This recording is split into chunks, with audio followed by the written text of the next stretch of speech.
At my age, you know I've been to a lot of doctors. Healthcare partners, they really care. They're concerned about your health. They're all the best. I am Roberta, and I am a healthcare partner. Visit hcpnv.com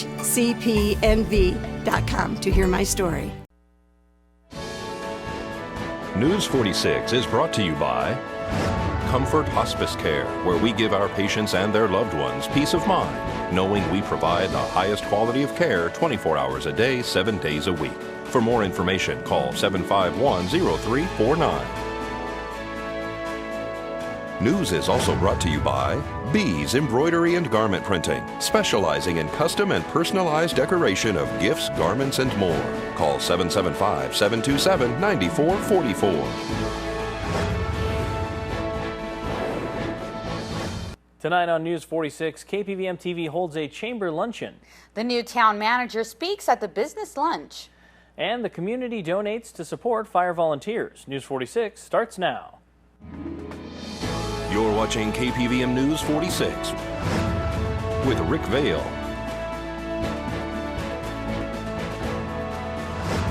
and Monique Mitchell. Local coverage from Deanna O'Donnell.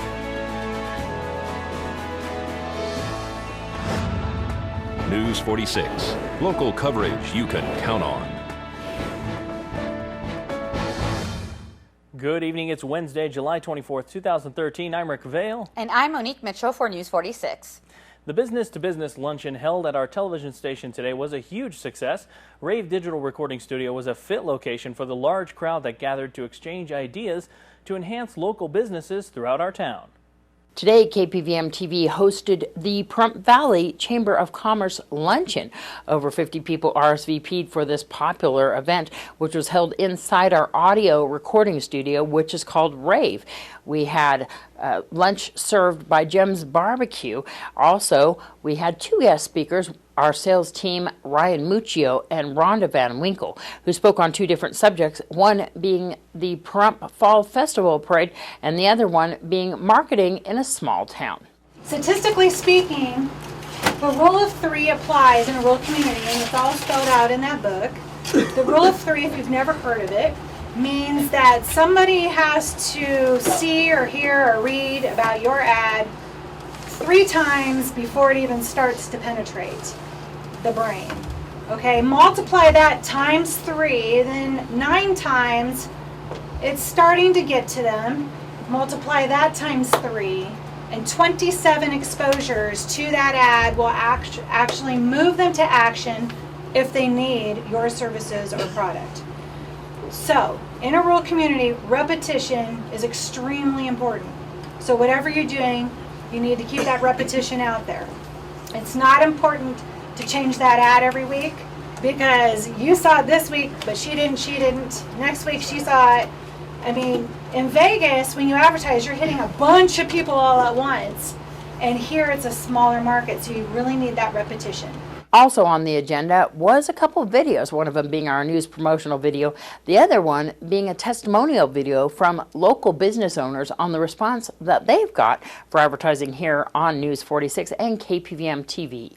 KPVM uses all available resources to benefit Pahrump's business owners by presenting a quality of marketing and production that reaches people on a personal level. Overall, our experience with Channel 46 has been fantastic. The quality of the work that they do is phenomenal. It's really gratifying to give them rough ideas. They come back with fully fleshed out ideas that make us look really, really good. Those videos were just a taste of what our Director of Production, Jason Koblenz, can produce. KPVM TV offers all sorts of commercial types to fit your budget for your business. If you're interested or just want to sit down and talk about any ideas that we might have to help promote your business and get those customers through the doors, give us a call here at 727-9400. This is Deanna O'Donnell for News 46. Well, interim town manager Susan Holacek spoke to local business owners to support the Pahrump Valley Chamber of Commerce. I am Susan Holacek. I'm really excited to be here in Pahrump. I want you to feel free to call me, stop in and see me, talk to me, do whatever. I will tell you a little bit about myself. I come from Mesquite. I am an advocate, a very strong advocate for the need of a chamber. I was very involved, served on our Mesquite's Chamber Board for years, probably 4 years. I headed up the marketing committee. I was on the government affairs committee. You are vital to the growth of any entity, whether it's a town, whether it's a city. You are the ones who are creating and then sustaining economic development, businesses, and the future of any jurisdiction. So I cannot be more pro you. I'm hoping I can come to every single meeting, but again, I want to be able to hear from you. What are things that make Pahrump special? What are the things you think that we're having problems with or whatever? So just know I'm here. Give me a shout, and thanks for letting me come up. Thank you for letting us know.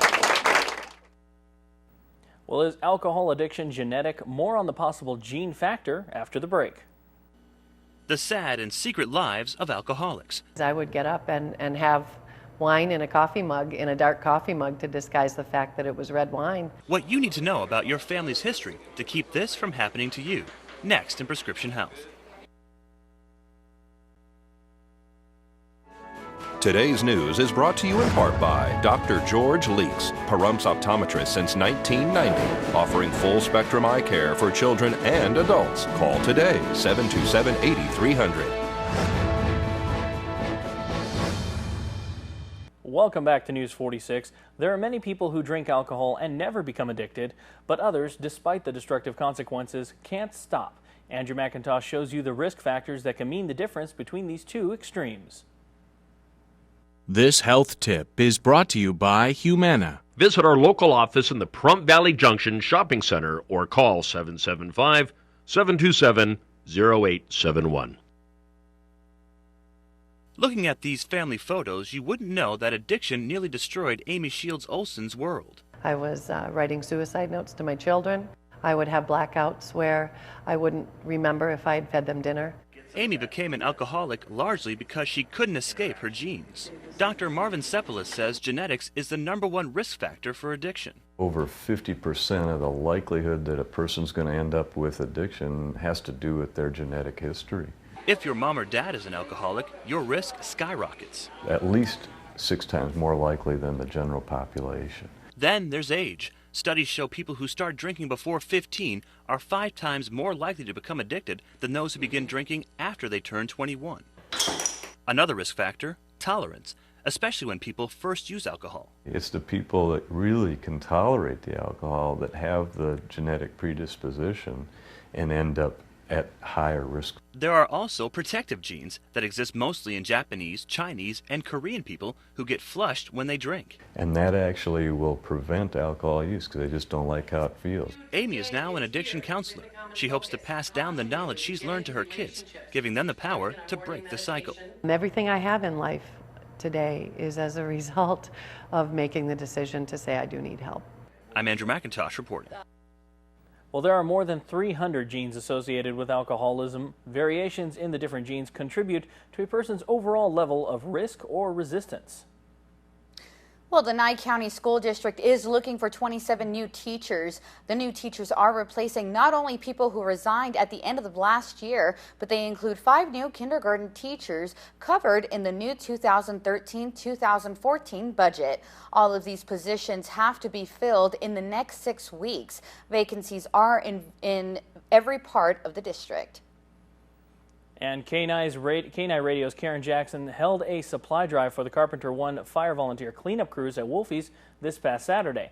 Manager of Wolfie's, Lorraine Russo-Harper, explains. We are hosting a drive for search and rescue for the fire cleanup.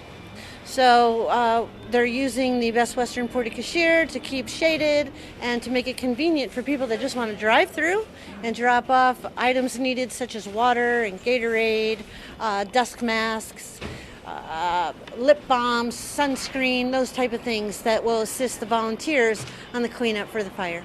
Because the firefighters get funded. I know FEMA's stepping in to fund, of course, all the cost of actually mitigating this fire. But the volunteers are not funded through FEMA? No, they're local volunteers, and with any local volunteer organization, there's a lot of out-of-pocket expenses, you know, with search and rescue and affiliated volunteer organizations. And normally, it's no big deal. The volunteers are happy to reach into their own pocket and buy whatever equipment they might need to get the job done. This is quite a project, and for the Carpenter One fire, and the areas that they can get in. They're starting with 20 acres, and then of course it's growing from there. So what are they actually doing? Like, what's their job like?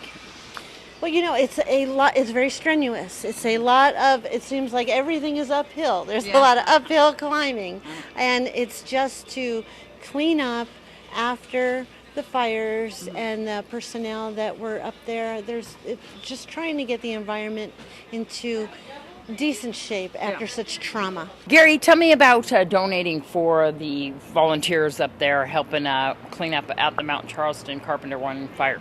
Well, for one thing, the volunteers that's doing the cleanup are not supplied by BLM or the Forest Service with necessary equipment and supplies, so they have to just spend for themselves, and it's overwhelming. So I called all the politicians to come down and donate some money or bring water or whatever they can. What is it like for the volunteers to go up there and do a job like this and get this kind of community support?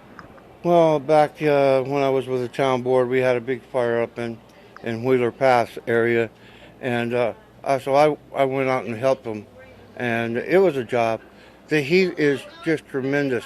Even after they say they put the fire out, it's still hot in that area. And, you know, we burn about 25,000 acres up there, so it's not going to be an overnight job, you know, it's going to take a while. And these are volunteers. You can drop off a donation anytime during the week. Just bring it to Best Western, let the front desk know, or myself, that it's for search and rescue, and I will make sure that they get it. You can reach me at 702-528-4997. And let's join Ian B. Clark with today's Angie's List report.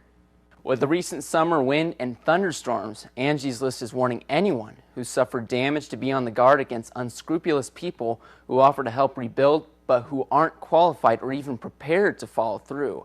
In today's Angie's List report, how to protect yourself from post-storm contractor scams. My daughter called me and she says, "Mom, grab the dogs, grab the cats, get in the safe room."